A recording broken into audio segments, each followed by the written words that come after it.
I don't think we'd be doing justice to your terrific book if we didn't also explore how much you guys also focused on Joe Biden and his team.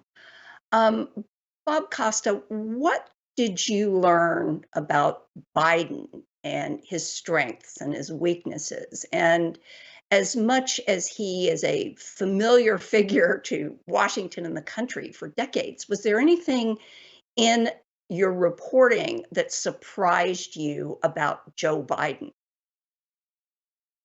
When we pursued this book, Karen, we wanted to understand how we got here as a nation. And so much of that is tracing back the Trump story.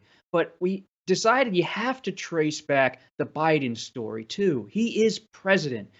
Maybe he doesn't make as many headlines, but he has this enormous power in the presidency in his hands. He's someone who knows how to use the levers of power, having been in the Senate for decades, then 8 years as vice president.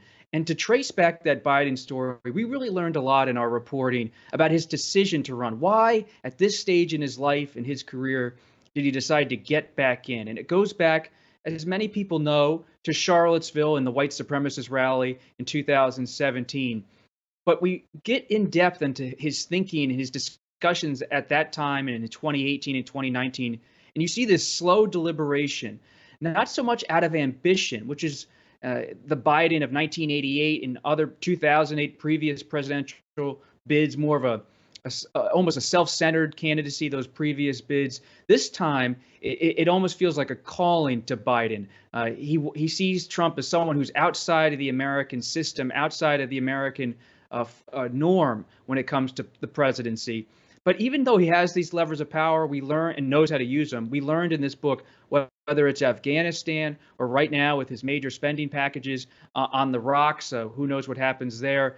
He's struggling to navigate a deeply divided country and a deeply divided Congress.